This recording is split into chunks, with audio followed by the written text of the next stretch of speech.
Lumen nomor 11.712,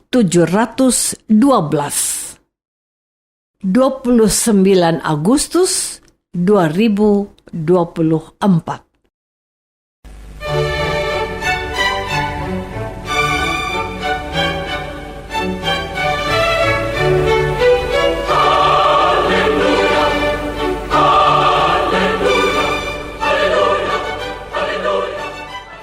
Saudara pendengar di segenap penjuru tanah air, selamat bergabung dengan Lumen Indonesia.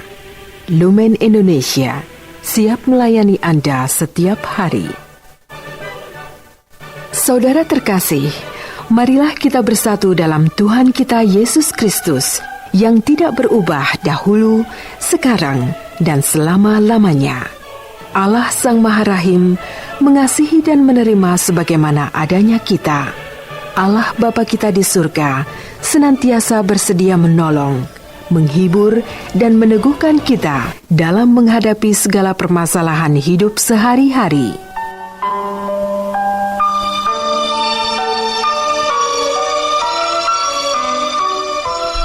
Saudara-saudari, marilah kita mendengarkan renungan dengan judul Kebenaran Tidak Pernah Mati.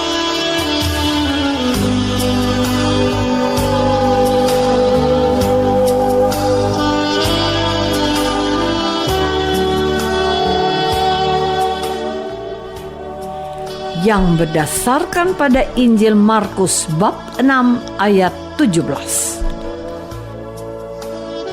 Sebab memang Herodeslah yang menyuruh orang menangkap Yohanes dan membelenggunya di penjara berhubung dengan peristiwa Herodias, istri Filipus saudaranya, karena Herodes telah mengambilnya sebagai istri.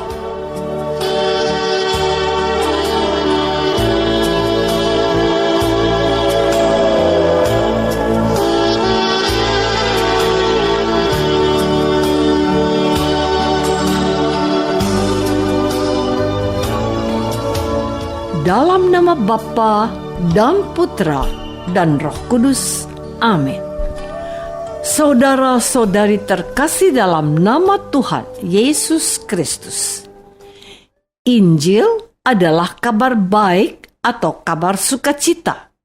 Dikatakan kabar baik karena Allah yang maha baik dan sumber dari segala kebaikan datang menjumpai dan hendak menyelamatkan semua umat manusia. Namun, kedatangan Allah dianggapi dengan cara yang berbeda-beda. Bagi mereka yang membuka hati dan bertobat, akan mengalami sukacita dan damai. Sebab Allah bukan pemarah, pendendam, atau pembalas dosa dan kejahatan. Tetapi Allah adalah Bapa yang maha baik dan penuh kasih. Sebaliknya, bagi manusia menutup pintu hatinya dan tidak mau bertobat, Injil dapat dilihat sebagai sesuatu yang buruk karena membuka aib atau keburukan. Dan memang harus kita akui bahwa Injil itu juga harus diwartakan kepada orang yang berbuat dosa. Artinya, jika seseorang berbuat suatu kejahatan atau kesalahan, maka orang itu patut diperingatkan dan disadarkan agar kembali ke jalan yang benar. Sebab Injil adalah kebenaran yang berasal dari Allah. Kebenaran ini dipakai untuk menyatakan atau mengoreksi apa yang salah. Saudara-saudari terkasih, Injil sebagai kebenaran dari Allah tidak bisa berdiam diri saat melihat suatu kejahatan. Artinya, pada waktu seseorang melakukan suatu kejahatan, maka pada saat itulah Injil seharusnya diwartakan. Memang hal ini tidak mudah untuk kita lakukan, sebab pada umumnya manusia tidak suka atau mudah tersinggung jika aib atau kejahatannya dibuka dan diungkapkan oleh orang lain, apalagi orang yang diungkapkan kesalahannya memiliki jabatan. Hal ini yang terjadi dengan Herodes. Herodes saat itu menjadi raja di wilayah Galilea, marah dengan sikap Yohanes Pembaptis yang menegur Herodes karena kawin dengan istri dari saudaranya sendiri. Artinya, Herodes telah merampok istri dari saudaranya sendiri. Dan pada saat Yohanes Pembaptis menegur Herodes, istrinya Herodias yang merupakan istri hasil merampok itu menaruh dendam kepada Yohanes Pembaptis. Herodias pun diam-diam mencari cara membunuh Yohanes Pembaptis. Herodias tidak hanya mau membunuh Yohanes, tetapi juga membunuh kebenaran yang disampaikan Yohanes. Saudara-saudari terkasih, Yohanes Pembaptis merupakan contoh pewarta atau misionaris sejati yang berani menghadapi segala risiko, termasuk risiko kehilangan nyawa. Yohanes Pembaptis sendiri tidak lagi peduli dengan diri dan keselamatannya. Yang dipikirkan oleh Yohanes Pembaptis pada waktu itu ialah bagaimana Injil sebagai kebenaran dari Allah dapat diwartakan secara terbuka untuk mengungkapkan apa yang salah. Memang pada akhirnya Yohanes Pembaptis meninggal karena dibunuh. Tetapi Injil sebagai kebenaran tidak akan bisa mati. Sebab kebenaran itu secara perlahan-lahan akan terbukti siapa yang benar dan siapa yang salah. Siapa yang jujur dan siapa yang berbohong. Siapa yang bersih tingkah lakunya dan siapa yang kotor tingkah lakunya. Selain itu, Yohanes Pembaptis juga hendak menggugah kesadaran kita, umat Katolik dan Kristen, untuk senantiasa menyuarakan kebenaran. Kita bisa melihat kenyataan-kenyataan yang ada di sekeliling kita. Bagaimana kita berani menyuarakan kebenaran pada waktu ada orang atau sekelompok orang yang merusak hutan, sehingga menyebabkan munculnya banjir dan tanah longsor. Selain itu, bagaimana kita menyuarakan kebenaran pada waktu ada anggota keluarga yang berbuat jahat? Saudara-saudari terkasih, pada hari ini gereja memperingati wafatnya Santo Yohanes Pembaptis.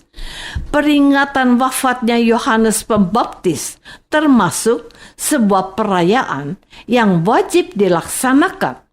Sebab Yohanes Pembaptis dapat kita jadikan sebagai pedoman atau teladan dalam mewartakan Injil Yesus Kristus. Sebab pada waktu ini kita semua, baik sebagai umat maupun gereja, terkadang tutup mata dengan kejahatan yang ada. Suara kenabian untuk mengatakan apa yang salah adalah salah dan mengatakan apa yang benar adalah benar sudah mulai hilang. Maka dari peringatan wajib wafatnya Yohanes Pembaptis menyadarkan kita untuk terus-menerus memerangi kejahatan. Sebab suka atau tidak suka, kejahatan yang muncul dan berkembang dalam masyarakat tidak terlepas dari kelalaian kita umat Kristiani. Misalnya, bagaimana perjudian dan minuman keras tumbuh subur di daerah yang mayoritas beragama Katolik, semua terlihat begitu mudah. Sebab kita bukan orang benar seperti Yohanes Pembaptis. Namun, kita yakin bahwa kebenaran itu tidak pernah mati.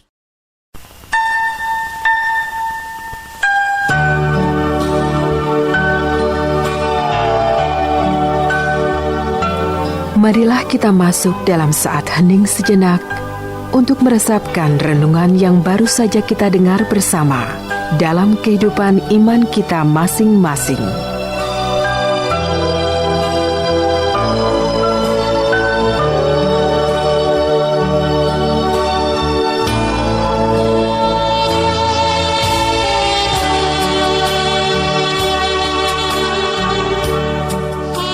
Apakah selama ini kita sudah berusaha untuk mengatakan kebenaran dengan segala bahayanya, termasuk harus kehilangan nyawa kita? Marilah kita berdoa. Tuhan Yesus Kristus, berkat kekuatan Allah, Yohanes Pembaptis telah menunjukkan keberaniannya untuk menyuarakan kebenaran. Kami mohon, berilah keberanian pada kami dan gerejamu, supaya kami tidak takut dalam mewartakan apa yang baik, sekaligus menyatakan apa yang salah. Doa ini kami persembahkan dalam nama-Mu, Tuhan dan pengantara kami. Amin. Semoga kita semua selalu dinaungi dan dibimbing oleh berkat Allah yang Maha Kuasa. Dalam nama Bapa dan Putra dan Roh Kudus. Amin.